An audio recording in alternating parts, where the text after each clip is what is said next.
Hey everyone. सो हम लोगों ने अभी तक अपना चैप्टर नंबर 8 पढ़ा था, इंट्रोडक्शन टू ट्रिग्नोमेट्री। अब हम लोग क्या देखेंगे? Chapter 9, applications of trigonometry. Trigonometry हमने देख लिया कि जो सारे ट्रिग्नोमेट्रिक रेशियोज भी देख लिए। अब हम लोग क्या करेंगे, उनका यूज देखेंगे क्या होता है। बेसिकली हाइट एंड डिस्टेंस में ट्रिग्नोमेट्री का रेशियोज का जो यूज होता है वो हम लोग यहाँ देखने वाले हैं। अब सबसे पहले क्या देखेंगे? Angle of elevation. Angle of elevation क्या होता है? यहाँ मेनली हम लोग दो ही टर्म पढ़ने वाले हैं, एक एंगल ऑफ एलिवेशन और angle of depression. Angle of elevation में क्या होगा? कभी हमारा ऑब्जर्वर नीचे होगा, ऑब्जेक्ट ऊपर होगी, तो जैसे हम ऊपर ऑब्जेक्ट को अगर देखेंगे तो एंगल ऑफ एलिवेशन होता है। फिर अगर हम ऊपर होंगे, मतलब कोई ऑब्जर्वर ऊपर होगा और ऑब्जेक्ट नीचे होगी, तो एंगल ऑफ डिप्रेशन बनता है। फिलहाल हम लोग इसको देखते हैं। इसे सपोज करते हैं ये हमारा कोई ऑब्जर्वर है, ठीक है, और ये हमारा ऑब्जेक्ट है।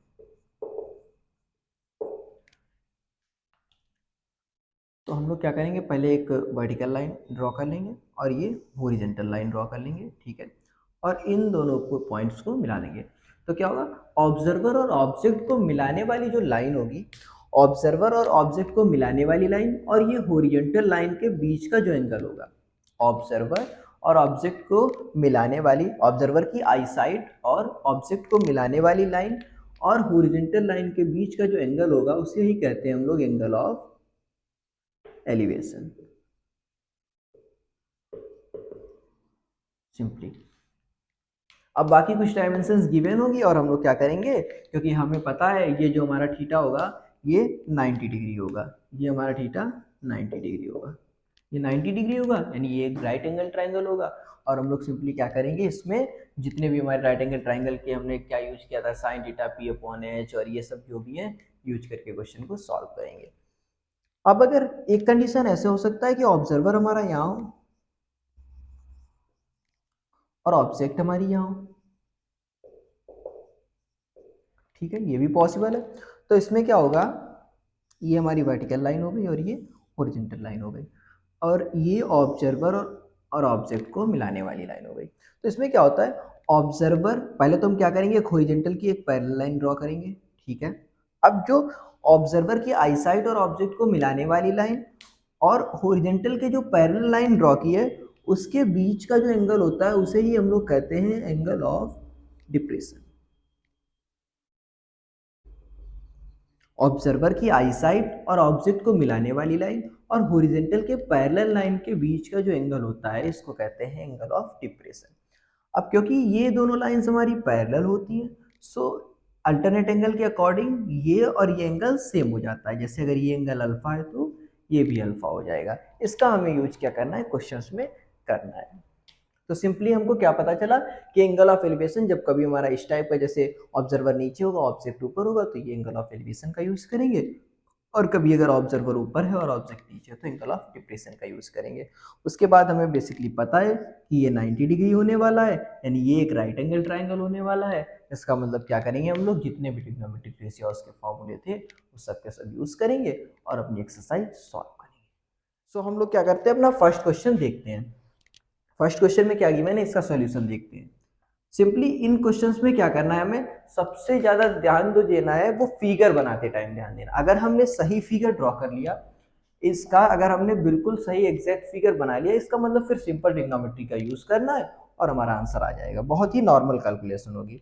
जैसे अगर हम इसको पढ़ें तो क्या दिया गया है, सबसे पहले तो क्वेश्चन को ध्यान से पढ़ेंगे तभी हम फिगर बना पाएंगे, और फिगर बन जाएगा तो आराम से क्वेश्चन सॉल्व हो जाएगा। कह रहा है a circus artist, A circus artist is climbing a 20 metre long rope. तो सबसे पहले क्या है, 20 मीटर लॉन्ग रोप पर एक सर्कस आर्टिस्ट जो है क्लाइंब कर रहा है, which is tightly stretched and tied from the top of a vertical pole. तो सबसे पहले क्या हमें देख मिला, बहुत ही ध्यान से देखते हैं, is tightly stretched and tied from the top of a vertical pole. सबसे पहले हमें वर्टिकल पोल मिला तो हमने वर्टिकल पोल बना लिया, ये हमारा वर्टिकल पोल हो गया, ठीक है। अब कह रहा है जो 20 मीटर लॉन्ग रोप है वो क्या है, to the ground vertical stretched and tied from the top of a vertical pole to the ground, ठीक है। तो ये क्या है, जो 20 मीटर लॉन्ग रोप है ये क्या है हमारी, ये टॉप से टाइड है, ठीक है। Find the height of the pole, ये लेट कर लेते हैं कि height of the pole h है।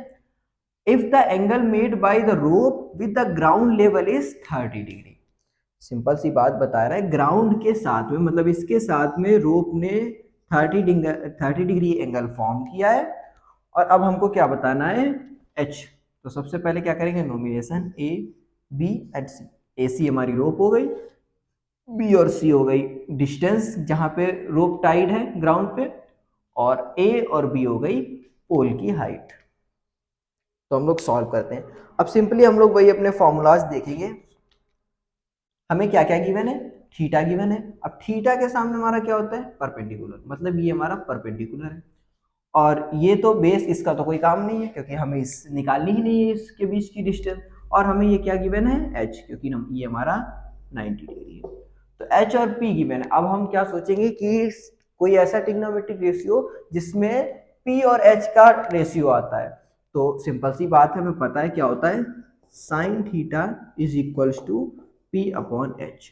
थीटा कितना है, 30 degree, mean sine 30 degree equals to p की वैल्यू h है और अपॉन h की वैल्यू 20।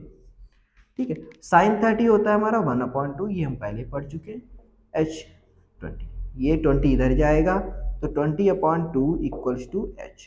सो हमारी यहाँ से वैल्यू आ जाएगी h की 10। अब मीटर में गिवन है तो ये मीटर में आ जाएगी, तो यहाँ से h equals to 10 metre. Means height of the pole जो होगी वो क्या होगी, 10 मीटर होगी। तो सिंपली बस इन्हीं क्वेश्चन में क्या करना है, हमें ध्यान से क्वेश्चन को रीड करना है और यहाँ हमें फिगर ड्रॉ करना है। अब फिगर एक बार ड्रॉ कर लेंगे तो बहुत ही आसानी से क्वेश्चन सॉल्व। सो वो अपने सेकंड क्वेश्चन की तरफ मूव करते हैं। सेकंड क्वेश्चन हमारा गिवन है, इसका सोल्यूशन देखते हैं। सेकंड क्वेश्चन में क्या कह रहा है देखते हैं। पहले इसे ध्यान से रीड करेंगे और उसके बाद में हम फिगर बनाएंगे और क्वेश्चन सॉल्व करेंगे। सो कह रहा है a tree breaks due to a storm. Suppose करते हैं कोई ट्री था और वो स्टॉर्म की वजह से ब्रेक हो गया। And broken part bend so that the top of the tree touches the ground making an angle 30 degree. उसने सबसे पहले कहा, सपोज कर लेते हैं ये कोई एक हमारा ट्री था, ठीक है, ये ए एंड बी, ये हमारा कोई ट्री था। अब उसने क्या कहा है कि स्टॉर्म की वजह से जो ट्री था वो ऊपर से ब्रोक हो गया है। ब्रोक हो गया है का मतलब क्या है, सपोज करते हैं कि यहाँ से जो ऊपरी पार्ट है ट्री का, ये जो पार्ट है, ये पार्ट इसे सी लेट कर लेते हैं, ये इतना हमारा ट्री रह गया है और ये ऊपर वाला पार्ट जो है ब्रेक करके क्या कह रहा है, बेंड हो गया है। बेंड हो गया है मतलब नीचे झुक गया है। So that the top of the tree, ये जो टॉप ऑफ द ट्री है, touches the ground making an angle with 30 degree.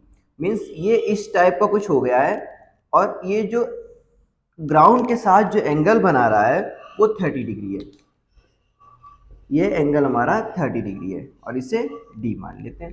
ठीक है, ये हमारा ट्री था, ये इसकी टोटल हाइट थी, ठीक है, ये टोटल हाइट थी और यहाँ से जो हमारा ट्री है वो ब्रेक हो गया है तो ये ग्राउंड को टच करने लगा है। और किस एंगल से, 30 डिग्री एंगल से। तो सबसे पहले हम क्या करेंगे, सिंपली अपना फॉर्मूला लगाएंगे और आंसर निकालने की कोशिश करेंगे।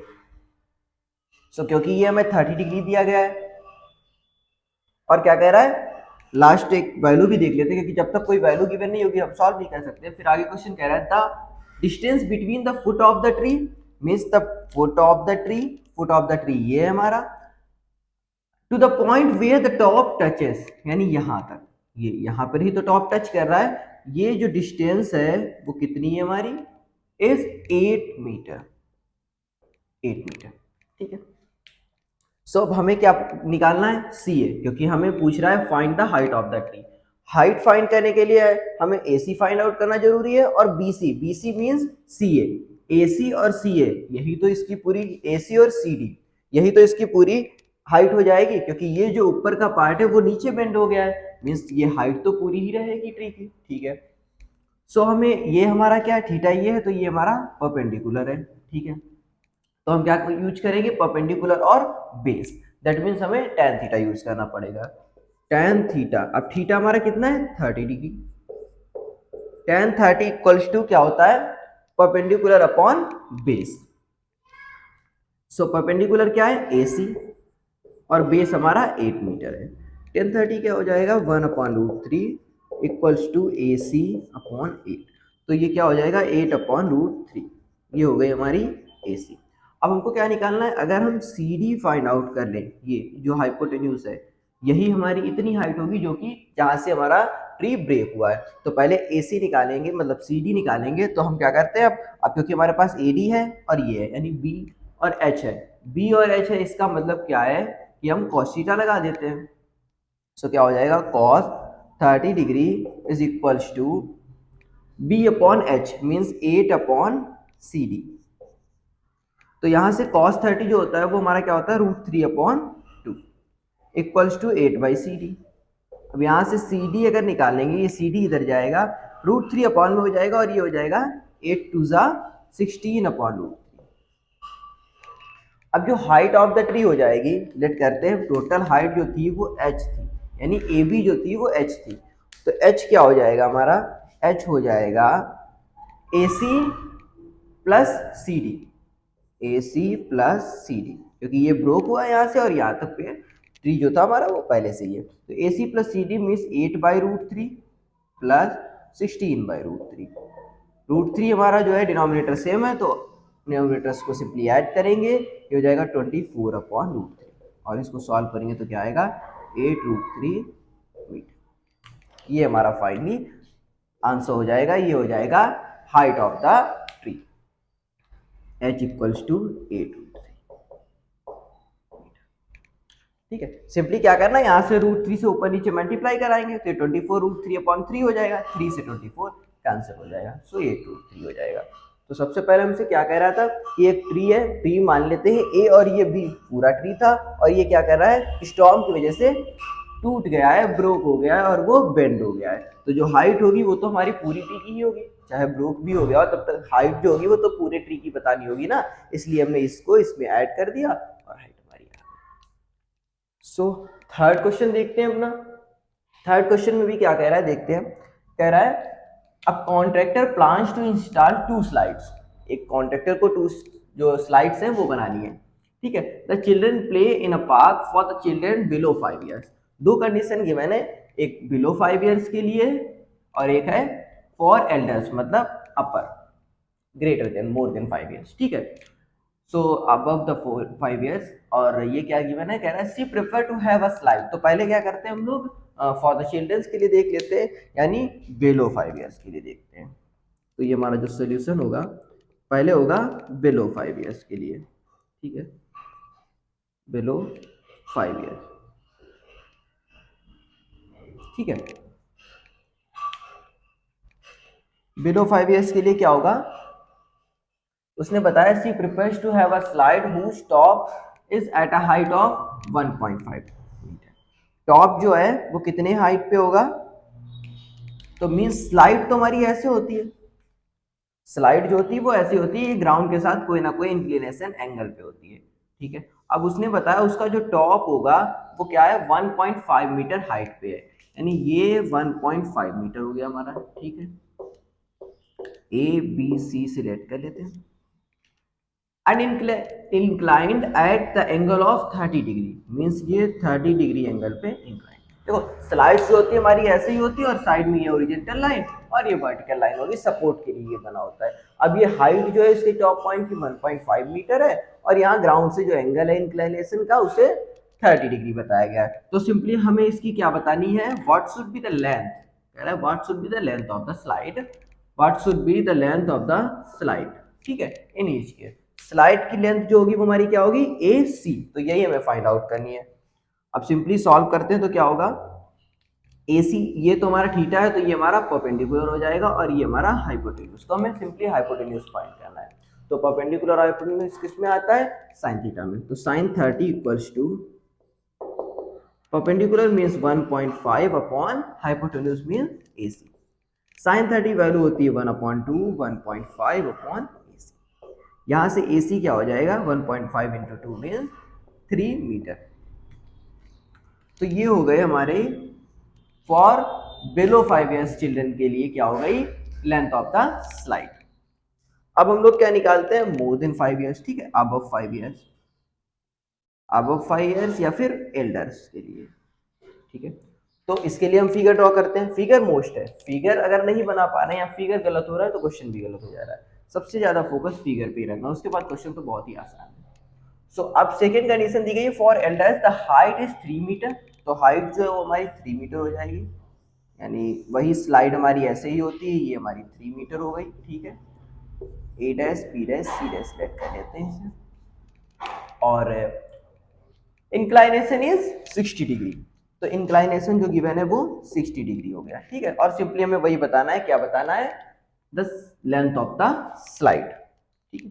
तो ये हमारा h है और ये p, वही सिंपली तो हम क्या रखेंगे, साइन 60 इक्वल्स टू 3 अपॉन a डैश सी डैश, क्योंकि हमें क्या है, साइन थीटा में ही रेशियो होता है p और h का, इसलिए साइन 60 रख दिया। अब साइन 60 की वैल्यू होती है √3/2 equals to 3/a dash C dash. यहाँ से a डैश सी डैश उधर जाएगा, a dash C dash equals to 3×6/√3, 3×6/√3, ये √3 इधर आ जाएगा। सो ये हो जाएगा हमारा 2√3, क्योंकि यहाँ से √3 से ऊपर नीचे मल्टीप्लाई कराएंगे तो ऊपर √3 हो जाएगा और नीचे 3 से 6 कैंसिल आउट हो जाएगा। तो ये 2√3 मीटर ये हो जाएगा a डैश सी डैश, मतलब सेकेंड केस में हमारा फॉर एल्डर्स के लिए लेंथ ऑफ द स्लाइड जो होगी वो 2√3 मीटर होगी, ठीक है। दोनों कंडीशन हमने रीड करी और उसके बाद में दोनों के फिगर्स बनाए और उसके बाद में नॉर्मल हमारी कैलकुलेशन, बिल्कुल ही आसान। ये तो सब बहुत ही आसान होने वाला है, बस हमें क्वेश्चन को अच्छी तरह से समझना है, अंडरस्टैंड करना है और उसके बाद में फिगर्स ड्रॉ करना है। फिर तो हमें सिर्फ यही एक formula sine theta equals to perpendicular upon hypotenuse है जो भी लगाना पड़ेगा नॉर्मल। सो अपने नेक्स्ट क्वेश्चन नंबर 4 की तरफ मूव करते हैं, इसका सॉल्यूशन देखते हैं। So the angle of the elevation, question हमारा है the angle of elevation of the top of a tower. Top of a tower कह रहा है, इसका मतलब क्या करना है हमें, top of a tower, that means पहले तो हम लोग क्या करेंगे, टावर, ये हम समझ लेते हैं कि हमारा टावर है, ये ए एंड बी, ये हमारा टावर, ठीक है। From a point on the ground, ये मान लेते हैं कोई पॉइंट है हमारा ग्राउंड पे, सी। एंगल ऑफ एलिवेशन, तो एंगल ऑफ एलिवेशन मीन्स हमारा पॉइंट और इस टावर के टॉप को मिला किया, which is 30 metre away, 30 metre away from the foot of the tower. ये फुट ऑफ द टावर हो गया और 30 मीटर अवे मीन्स ये डिस्टेंस हमारी 30।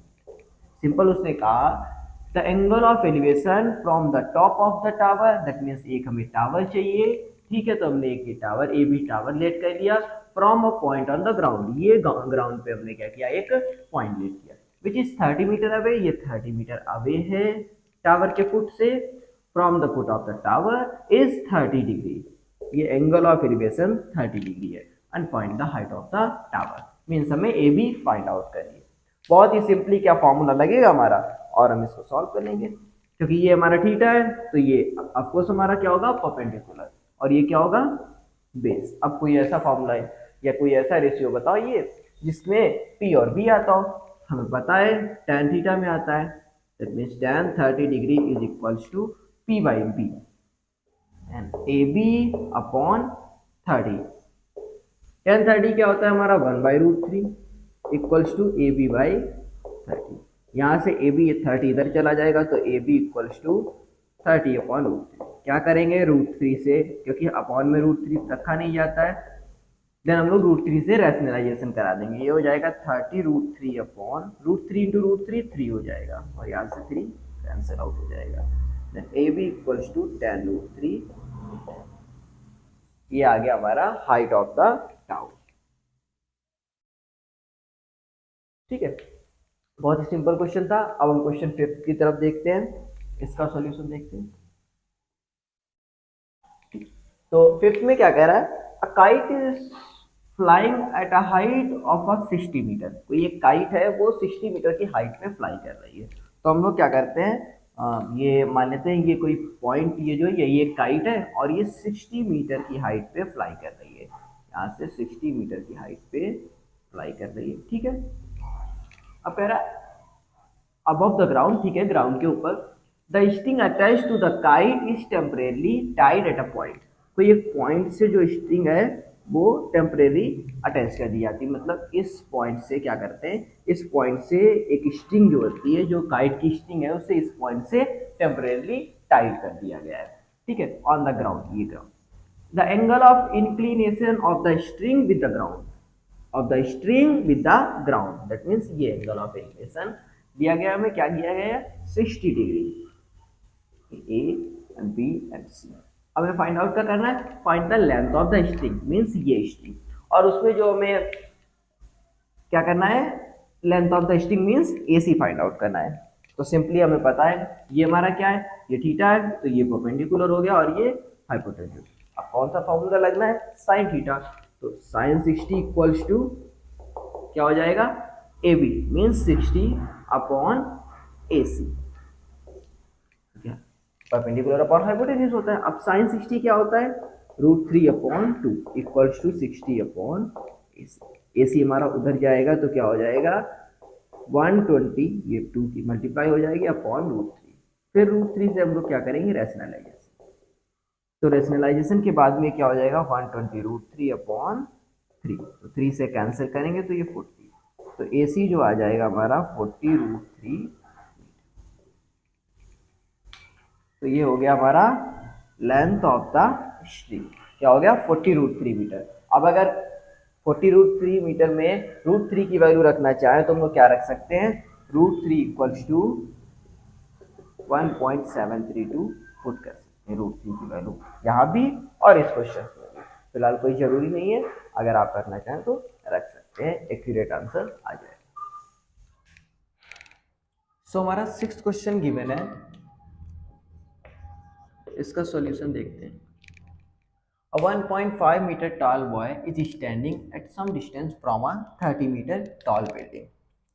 So सबसे पहले क्या कहते हैं, कह रहा है from a 30 metre tall building, तो ये लेट कर लेते हैं कि हमारी 30 मीटर टॉल बिल्डिंग है, ठीक है, ये हो गई 30 मीटर, ए एंड बी, ये हमारी हो गई टॉल बिल्डिंग, ठीक है। अब कह रहा है 1.5 metre tall boy is standing at some distance, at some distance, ये 1.5 मीटर टॉल बॉय हो गया, ये 1.5 मीटर का टॉल बॉय हो गया, इज स्टैंडिंग, ठीक है। The angle of elevation from his eye, from his eyes, eye क्या होगी, जो बॉय के टॉप से, आई मीन्स बॉय के टॉप से जो होगा angle of elevation of the top of the building is increases from 30 to 60। देखो क्या कह रहा है कि ये जो एंगल ऑफ एलिवेशन है टॉप ऑफ द बॉय मान लेते हैं, फ्रॉम आई, आई का मतलब top of the boy, from top of the building is increases from 30 to 60, यानी 30 अगर लेट कर लेते हैं कि इस पॉइंट पे कुछ, पहले इसे हम एक पहले लाइन ड्रॉ करते हैं, ठीक है, तभी हमें पता चलेगा एंगल ऑफ एलिवेशन, ठीक है। तो अब क्या कह रहे हैं,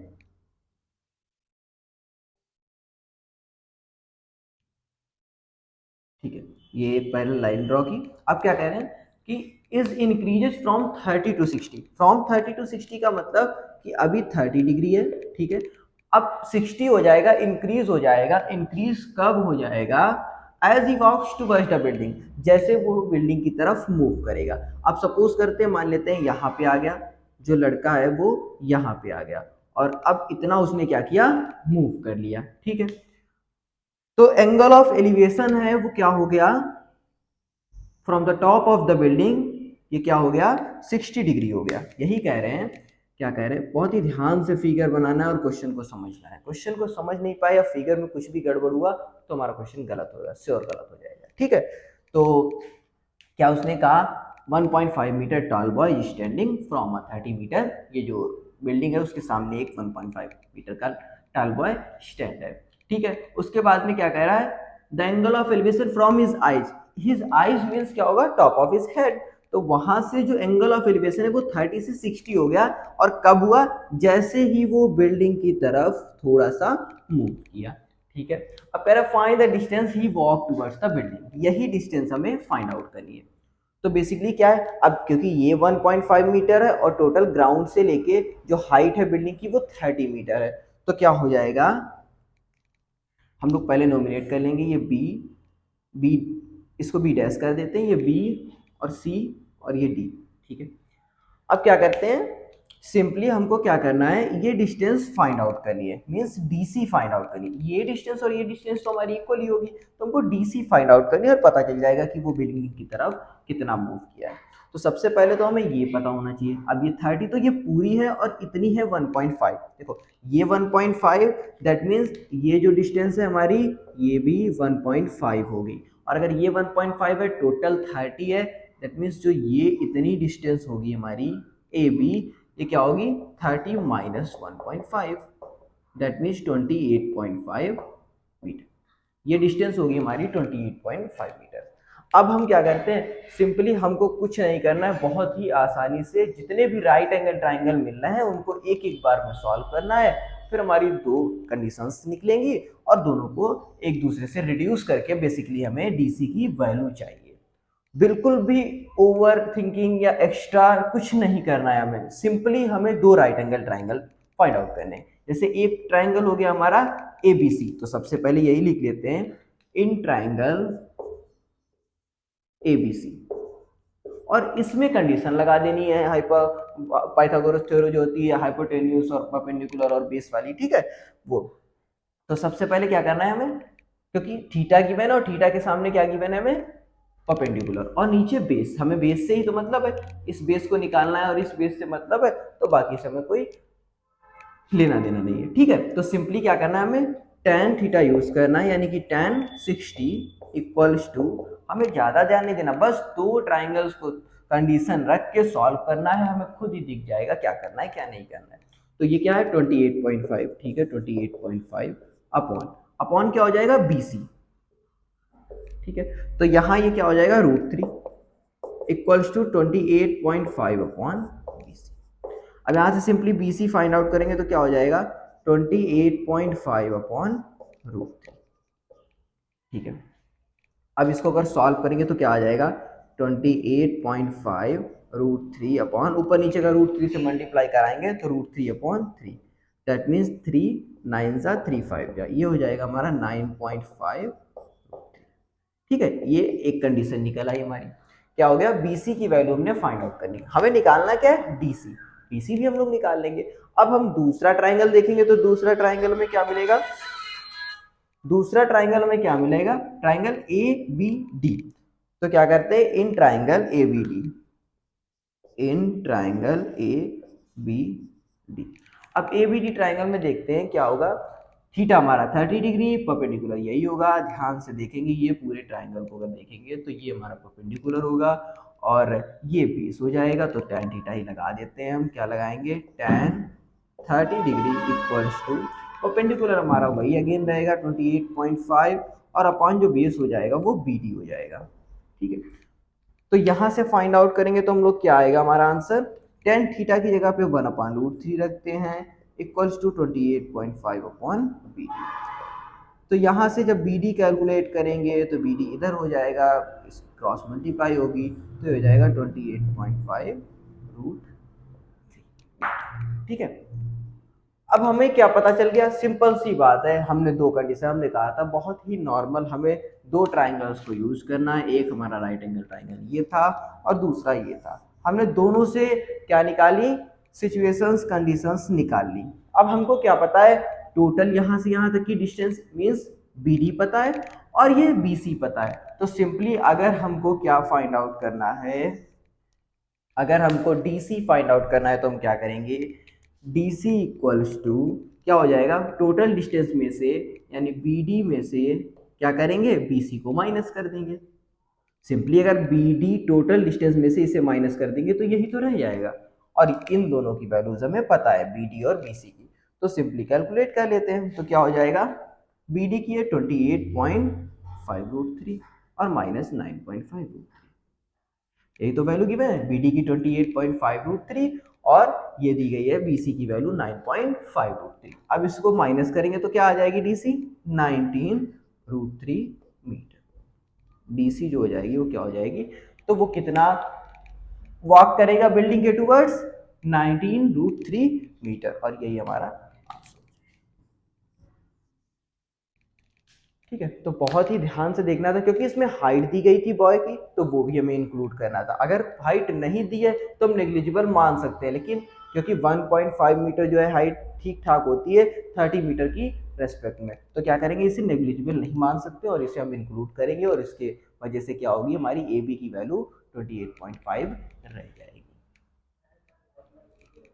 सो अब क्या करते हैं हम लोग, क्वेश्चन नंबर 7 देखते हैं।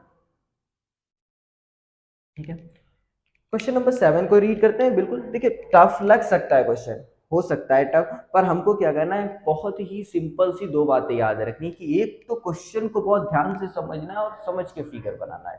पहली बात अगर हो जाएगी, समझ लोगे और फिगर बना लोगे, फिर सेकंड में ज्यादा एक्स्ट्रा दिमाग नहीं लगाना है, बहुत ही आराम से क्या करना है, दो ट्राइंगल जो गिवन है उन दोनों ट्राइंगल को धीरे धीरे उसमें बस हमें क्या लगाने हैं, फॉर्मूलाज लगाने हैं और कंडीशंस पता करनी है, और बाद में आंसर अपने आप आ जाएगा, ज्यादा कुछ नहीं करना है। अब क्वेश्चन नंबर 7 देखते हैं क्या कह रहा है। कह रहा है from a point on the ground, from a point on the ground the angle of elevation of the bottom of a transmission tower. कोई एक ट्रांसमिशन टावर है, ट्रांसमिशन टावर, उसके टॉप से जो एंगल ऑफ एलिवेशन है वो दिया गया है, और ट्रांसमिशन टावर है क्या, fixed at a top of a 20 metre high building. ठीक है, 20 मीटर हाई बिल्डिंग, तो लेट करते हैं कि ये 20 मीटर ए बी जो है ये 20 मीटर हाई बिल्डिंग हो गई हमारी। ठीक है, अब इसके ऊपर ट्रांसमिशन टावर फिक्स्ड है। ठीक है, इसके ऊपर ये कोई ट्रांसमिशन टावर जो है सी ए सी फिक्स्ड है। ठीक है, अब क्या कह रहा है, क्या कह रहा है, अ point on the ground the angle of elevation on bottom and top of the transmission tower. ठीक है, अगर लेट करते हैं कि पॉइंट कोई होगा हमारा यहाँ पे होगा, तो क्या कह रहे हैं कि बॉटम, ये बॉटम हो गया ट्रांसमिशन टावर का और ये टॉप हो गया, और इन दोनों का एलिवेशन एंगल कितना गिवन है, देखो बॉटम एंड टॉप, तो पहले बॉटम का गिवन है, बॉटम का गिवन है 45, तो ये हो गया बॉटम का एंगल हमारा 45 डिग्री, और टॉप का जो एंगल है यानी टोटल एंगल कितना दिया गया है 60 डिग्री। ठीक है, find the height of the tower, हमें एसी कैलकुलेट करना है, सिंपली हमें एसी कैलकुलेट करना है और आंसर बता देना है। अब इसको हम लोग डी पॉइंट लेट कर लेते हैं और क्वेश्चन लगाते हैं। फिर वही बात जो हमने सिंपली कहा था कि क्वेश्चन समझा फिगर बनाया। क्वेश्चन ने कहा कि एक 20 मीटर बिल्डिंग है, उसके ऊपर एक ट्रांसमिशन टावर फिक्स्ड है, और एक कोई ग्राउंड पे पॉइंट है, उससे उस ट्रांसमिशन टावर के बॉटम और टॉप का जो एलिवेशन एंगल है वो क्या है 45 डिग्री और 60 डिग्री है। आराम से क्वेश्चन बना लिया, फिगर ड्रॉ कर लिया हमने। अब हम आराम से क्या करेंगे, एक और ये दो, एक ये पूरा ट्राइंगल और एक ये ट्राइंगल, दो ट्राइंगल में मिलेंगे, दोनों को रख के सॉल्व कर लेंगे। सो इन ट्राइंगल, फर्स्ट ट्राइंगल ये ले लेते हैं ए बी डी, एक ये ट्राइंगल मिला, और बहुत ही आसानी से इसमें कंडीशन लगा देंगे। क्या होगा, हमें क्योंकि दोनों में बी डी कॉमन मिले इसलिए बी डी को इंक्लूड करेंगे, इस ट्राइंगल में भी बी डी कॉमन, इस ट्राइंगल में भी, तो हमें टेन थीटा लगा देना है, यानी टेन 45 इक्वल्स टू 20 अपॉन ये 20, इस ट्राइंगल में ये हमारा परपेंडिकुलर और ये base upon D B, D B लिखो चाहे बी डी लिखो। अब ये 1 हो जाएगा इक्वल्स टू 20 अपॉन डी, तो ये डी बी इक्वल्स टू 20 आ गया हमारा। ठीक है, अब दूसरा ट्राइंगल क्या है हमारे पास, इन ट्राइंगल, दूसरा ट्राइंगल जो है हमारे पास सी बी डी या बी डी सी सिंपली। अब इसमें क्या होगा, tan 60, टोटल एंगल 60 डिग्री है, इक्वल्स टू टोटल जो हाइट है वो क्या हो गया है बी सी अपॉन, फिर वही B D, B C upon B D हमें पता है कितनी है 20, अभी हमने फर्स्ट से निकाली बी डी 20 आई। अब टेन 60 क्या होता है √3 equals to B C upon 20, तो बी सी निकालेंगे, बी सी की वैल्यू यहाँ से आ जाएगी 20√3। ठीक है, अब हमको क्या करना है, बेसिकली फाइंड आउट करनी है वैल्यू ए सी की, ए सी, तो ए सी क्या हो जाएगा, अगर हम ये टोटल वैल्यू में से बी सी से क्या करें माइनस कर दें ए बी, इस टोटल वैल्यू में से इतने बी सी में से हम लोग अगर ए बी को माइनस कर देते हैं तो हमारी ए सी बच जाएगी, और यही वैल्यू कैलकुलेट करनी। अब बी सी की वैल्यू क्या की मैंने, ये 20√3 है और ये 20, तो क्या करते हैं 20√3 माइनस 20 इक्वल्स टू 20 को कॉमन ले लेंगे, अंदर बचेगा √3 - 1 मीटर। ये हमारा AC की वैल्यू हो गई, means height of the transmission tower. यहाँ भी हम लोग क्या कर सकते हैं, √3 की वैल्यू 1.732 रख सकते हैं और आगे आंसर एक्यूरेट भी निकाल सकते हैं। फिलहाल ये भी आंसर बिल्कुल सही है। ठीक है, तो हम लोगों ने सिंपली क्या किया, वही पॉइंट्स याद रखे, पहले अच्छे से क्वेश्चन को रीड करा, फिर उसके बाद में क्या किया, फिगर ड्रॉ किया, और फिर सिंपली हमने दो राइट एंगल ट्राइंगल फाइंड किए और उन दोनों की कंडीशन रखी और आंसर हमें पता चल गया तुरंत ही।